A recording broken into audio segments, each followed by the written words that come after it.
Hello ladies and gentlemen, welcome back your lovely faces to a brand new video here on the channel.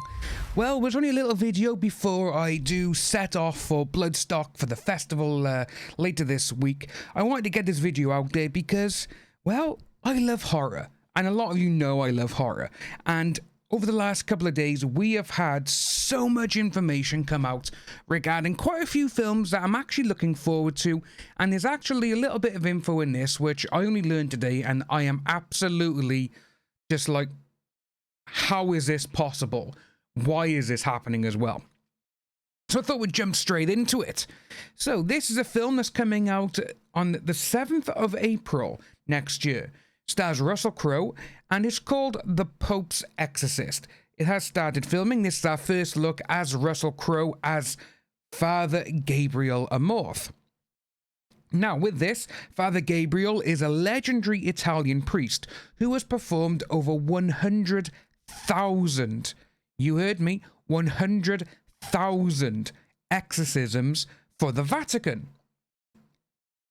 In May of 2013, Father Gabriel did say that each exorcism does not represent a victim of possession, but rather each exorcism is counted as a prayer or a ritual alone, with some possession victims requiring hundreds of exorcisms. The movie is directed by Julius Avery, the man behind 2018's Overlord, which is not actually a bad film, and will be based on the two books that Father Gabriel has written, called An Exorcist Tells a Story and An Exorcist More Stories. And we got the date of the 7th of April of next year. Now, with these, I hope they don't just decide to go full in and be like, we're going to do this and just show exorcism after exorcism.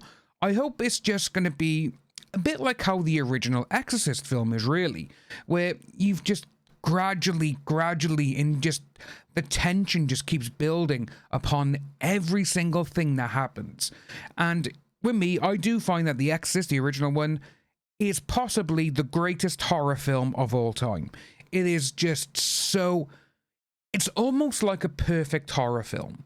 There's a few little niggly bits here and there, but we won't go into them. Maybe in a different video when I get back, who knows.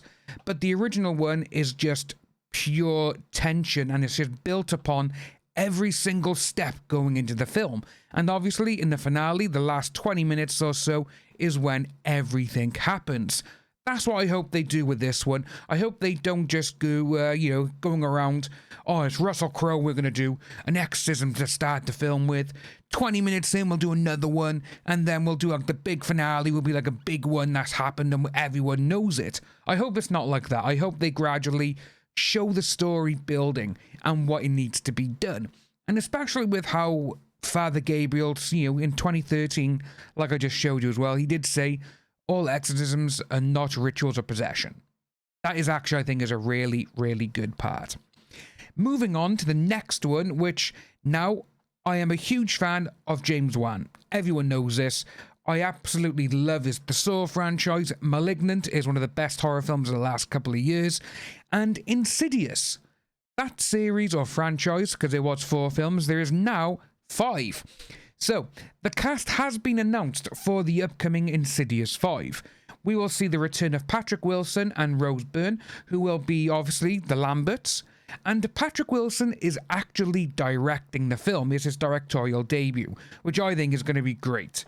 And Ty Simpkins, who played the oldest son in the first 2 installments as Dalton, he is back, with the story picking up 10 years after the events of Part 2.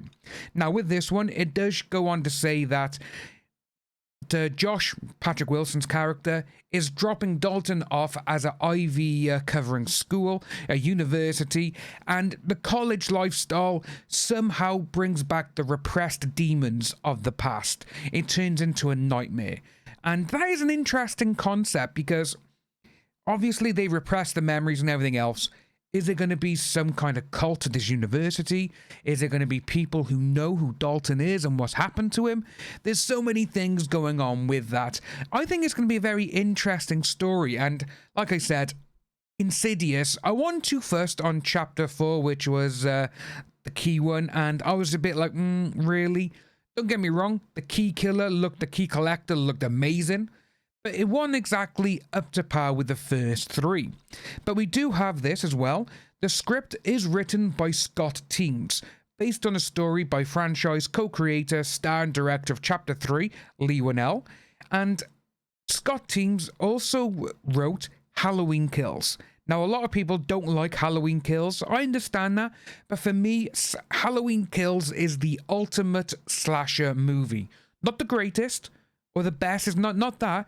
It's just the ultimate one just because of how many kills are in it. And to be honest with you, I think they kind of made it just so everyone would cheer for Jason.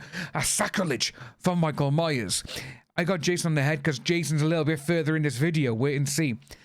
And I just think that everyone just wanted to see Michael kill, which is exactly what he did. And people were cheering for him in the cinema. I was. You know, when his mask was on the ground and he's looking around at everyone, he picks the mask up, the music kicks in, and most people were just like, yeah, go on, Michael, get him. That's what it was like. But as of this time as well, as you can see there is no word on if Lin Shaye will reprise her role as Elise. Elise did pass on in the first film, but she came back in every single one because Chapter 3 and Chapter 4 are kind of, you know, prequels, sequels. They go back and forth in the films to the first two films. So it is really good. But I would like to see Lin Shaye come back in some sort of capacity because, well, Lin Shaye is the heart and soul of the Insidious franchise. Now we're going to move on to The Strangers. Now, this is actually coming from Bloody Disgusting, which the next couple of stories are. So, widely considered one of the great home invasion slashers of all time, The Strangers, released in 2008, has already scared up a sequel with the not-as-good sequel, The Strangers Prey at Night 2018. Now, for me, I put that part in there, because The Strangers 2, for me, it just didn't cut it. I was like, the first film was so good, they had a great premise, great characters, and, again, it was inventive, really inventive. But now comes word from Roy Lee, the producer behind the Strangers series, as well as The Ring, Blair Witch, and It from 2017, that a host of sequels are on the way. On a Bloody Disgusting podcast, the Boo Crew podcast, Roy Lee said the following: I think the next 3 are in production next month with another filmmaker that people will know. That there is actually a little bit interesting, as we do want to go on to say. He didn't share any of the details, but the only other time anything like this has happened was written with Netflix, who produced 3 Fear Street films back-to-back with a single filmmaker. Now, the Fear Street series, I absolutely love. I wasn't a fan of the third one when it went back to the 1700s. I wasn't really a fan of that one. But Fear Street 1978, oh my god, that is a classic slasher film. That is such a good film. And like I said with this one here, if they're doing 3 and they're shooting them all back to back to back, that is crazy. And are they going to release them one year after the other? Or are they going to do, again, if it's on Netflix, or are they going to release them weekly or monthly? Who knows? But I think if they continue along the path of the first one, try and make it a little bit more tension building again, they could actually succeed. I really do think so with that. But obviously, the main reason everyone is probably at this video is because of Jason. So, staying with the Bloody Disgusting podcast, Roy Lee was asked about the franchise, as Bloody Disgusting reported back in 2018 that Lee's Vertigo Entertainment was attached to produce a new iteration of the franchise alongside LeBron James, of all people, and his Spring Hill Entertainment Company. Now, 2018, that's when a judge gave the rights to the first film with the characters and everything else back to original screenwriter Victor Miller. And obviously, if this is going on, then they've made some kind of arrangement with Victor Miller to get the rights for Jason, because he owns Jason, but not the hockey mask, which is kind of interesting. But he does go on to say that the following. Lee didn't give much, but did say the following. That one is something that I would love to talk about. You may be hearing something by year's end on that front. Now, if we get, towards Halloween, November and everything else, and we get word that there's a brand new Friday the 13th film coming out, You are going to see so many people jump for joy for that. I'm one of them. We haven't had a Friday the 13th film since the remake or reboot, whatever you want to call it, back in 2009.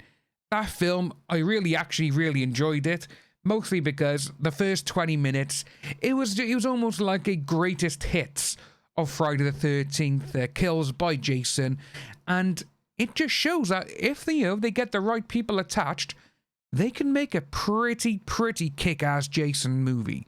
Who knows? It could even just be like Halloween and the Halloween Kills. It could just be Jason whatever, Jason Kills or whatever. But who knows? But that's what we got, guys. If you are new to the channel, please like and subscribe. Hit that notification bell for future updates, and I'll see you all very soon.